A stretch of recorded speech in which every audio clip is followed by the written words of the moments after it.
आज का टॉपिक है directional characteristics of covalent bond. ये BSc part first year chemistry paper first, that is inorganic chemistry अकार्बनिक रसायन के यूनिट सेकंड में कोवेलेंट बॉन्डिंग सहसंयोजक बंधन बंध के अंतर्गत आता है। कंटेंट्स डिस्कस किए जाएंगे। डायरेक्शनल कैरेक्टरिस्टिक्स कोवेलेंट का परिचय, directional characteristics of s p orbitals and s p hybrid orbitals. Next है s s s p and p p overlap and direction of bond, और उसके बाद कुछ एग्जाम्पल्स ये डिस्कस किए जाएंगे आपको। I am doctor Madan Prasad, associate professor, department of chemistry, MSG government PG college Bharatpur, Rajasthan. सबसे पहले देखते हैं directional characteristics of covalent bond. सहसंयोजक बंध के दिशात्मक अभिलक्षण क्या क्या है। तो सबसे पहले हम देखते हैं कि हाइड्रोजन मॉलिक्यूल की संरचना भली भांति समझाने के पश्चात 1931 में पॉलिंग स्लैटर ने संयोजकता बंध सिद्धांत का उपयोग अन्य अणुओं में बंधन तथा उनकी संरचना समझाने के लिए किया। पॉलिंग स्लैटर ने जब 1931 में हाइड्रोजन अणु की संरचना भली भांति समझा दिया, तो उसके बाद संयोजकता बंध सिद्धांत का उपयोग अन्य अणुओं में बंधन तथा उनकी संरचना समझाने के लिए किया। दो परमाणुओं के नाभिक को जोड़ने वाली रेखा बंध की दिशा को बतलाती है। दो परमाणुओं की नाभिक को जोड़ने वाली रेखा बंध की दिशा को बतलाती है। अतः परमाणु के बंध के निर्माण की दिशा ज्ञान होने पर आणविक संरचना बताई जा सकती है, क्योंकि तब आसानी से विभिन्न बंध कोणों की गणना की जा सकती है। पॉलिंग तथा स्लैटर ने सहसंयोजक बंध निर्माण तथा उनके दिशात्मक निर्धारण के लिए निम्न सुझाव दिए। पहला,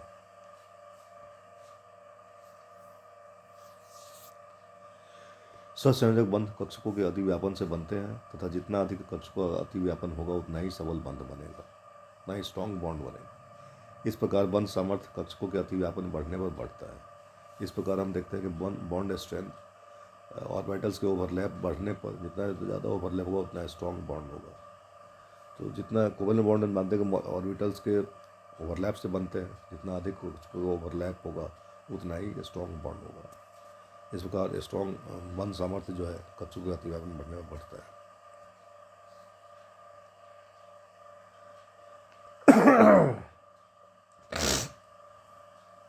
दूसरा है प्रबलतम बंध बनाने के लिए कक्षक ऐसी दिशा में से एक दूसरे की ओर बढ़ते हैं जिससे उनके बीच अतिव्यापन अधिकतम हो सके।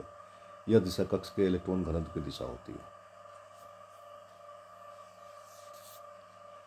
प्रबलतम बंध बनाने के लिए कक्षक ऐसी दिशा में एक दूसरे की ओर बढ़ते हैं जिससे उनके बीच अतिव्यापन अधिकतम हो सके। यह दिशा कक्षक के इलेक्ट्रॉन घनत्व की दिशा होती है। और तीसरा है अधिकतम अतिव्यापन की दिशा ही बंध की दिशा होती है। इन तीनों बंधुओं से स्पष्ट होता है किसी बंध की दिशा बंधन में सम्मिलित कक्षकों की दिशात्मकता पर निर्भर करती है।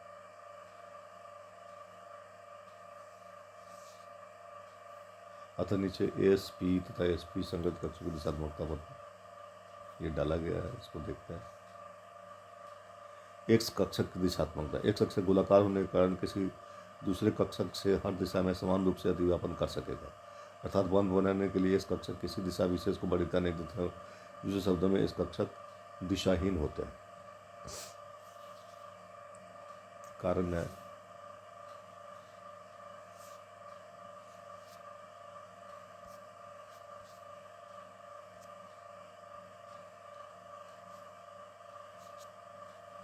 किसी भी दिशा में बॉन्ड बना सकता है, इसलिए इस कक्षक दिशाहीन होते हैं। पी कक्षकों की दिशात्मकता।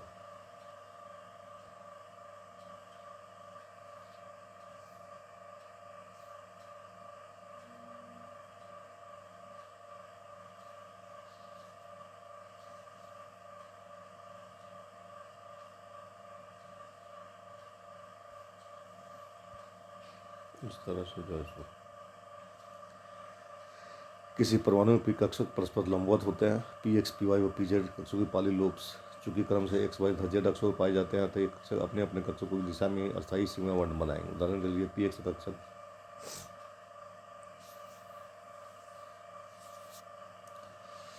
पी एक्स कक्षक एक्स अक्ष पर यह स्थायी सिग्मा बॉन्ड बनाएगा। इसी प्रकार पी वाई कक्षक वाई अक्ष की दिशा में तथा पी जेड कक्षक जेड अक्ष की दिशा में स्थायी सिग्मा बॉन्ड का निर्माण कर सकेंगे। इसी तरह से देखते हैं एस पी संकर कक्षकों की दिशात्मकता। एस पी आर्बिटाइज की दिशात्मकता। हम जानते हैं कि एस पी संकर कक्षक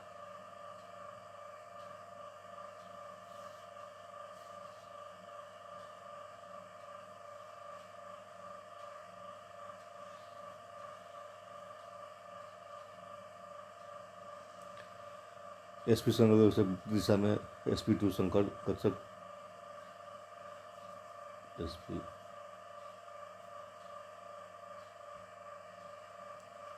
इसी तरह से sp2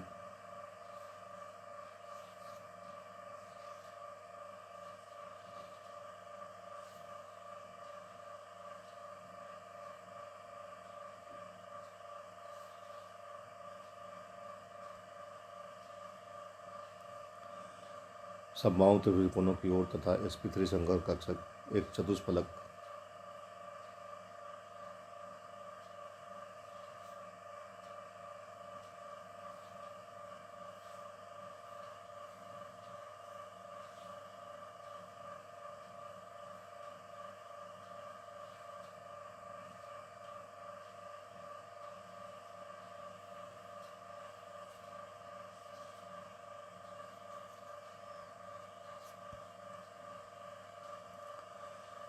कि कोनों की ओर होता है तब बनवाने के लिए संकर कक्षक अनुरूपी करस्पॉन्डिंग दिशा को ही वरीयता देते हैं।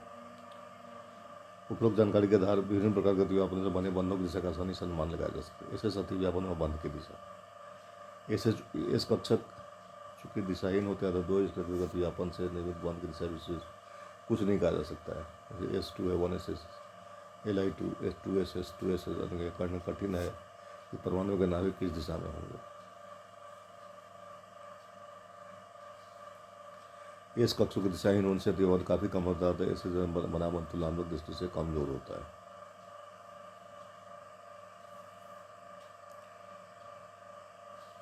एस पी एक्स ये दिशात्मक होगा, पी एक्स भी एक दिशात्मक होगा।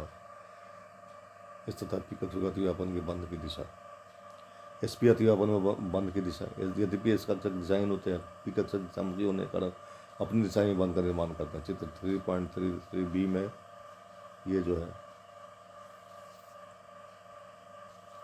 एक्स एक्सिस की दिशा में ये बंध का निर्माण करते हैं। पी इस कक्षक एक्स की दिशा में पी वाई व इस कक्षक वाई अक्ष की दिशा में तब पी वाई व एक्स कक्षक जेड अक्ष की दिशा में अस्थायी सीमा बंध बनाएंगे। पी कक्षक एस की अपेक्षा अधिक दिशात्मक होने के कारण पी एस अतिव्यापन से बना बंध एस एस अतिव्यापन से बने बंध की अपेक्षा अस्थायी होगा। उदाहरण के लिए HCl के निर्माण में Cl का 3 कक्षा एच के 1 का जो बंध बनाते हुआ जेड अक्ष की दिशा में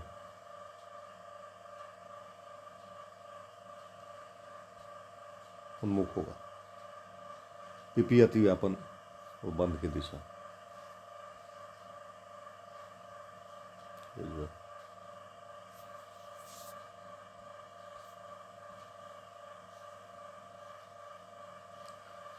पी अतिव्यापन से बने सिग्मा बंध की दिशा वही होगी जो पी की दिशा है। इस प्रकार पी एक्स पी वाई तथा पी जेड अतिव्यापन बनने वाले सिग्मा बंधों की दिशा क्रमशः एक्स वाई व जेड अक्षों की होगी। चित्र 3.3c में है दर्शाएगा। उदाहरण के लिए जब दो नाइट्रोजन परमाणु एक दूसरे के निकट आते हैं तो वे एक पी कक्ष उदाहरण के लिए पी जेड एक्स और शेष दो कक्ष जो कि सिग्मा में लंबवत है संपार्श्विक अतिव्यापन कोलेटरल ओवरलैपिंग कर क्रमशः वाई तथा जेड एक्स की ओर दो वाई बंधों का निर्माण करते हैं। इसी प्रकार ClF में क्लोरीन और फ्लोरीन के समअक्षीय पी कक्ष आपस में अतिव्यापन कर पी कक्ष को भी सिग्मा बंध बना लेते हैं।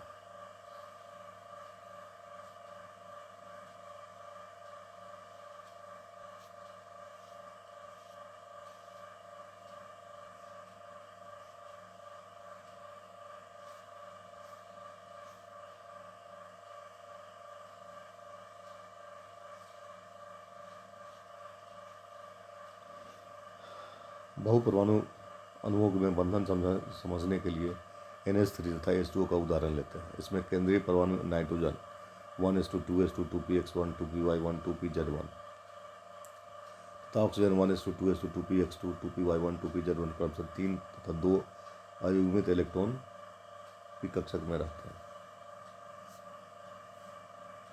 N तथा O परमाणु 3 व 2 हाइड्रोजन परमाणुओं के साथ sp अतिव्यापन द्वारा सेवा बंध बनाते हैं। इन बंधों की दिशात्मकता NH3 में XYZ अक्षों की ओर, H2 Y तथा Z अक्षों की ओर होना चाहिए, जैसा कि चित्र 3.4 में दिखाया गया है। ये 3.4 फिगर है, इसमें दिखाया गया है N XYZ और इसमें Y और Z H2O में।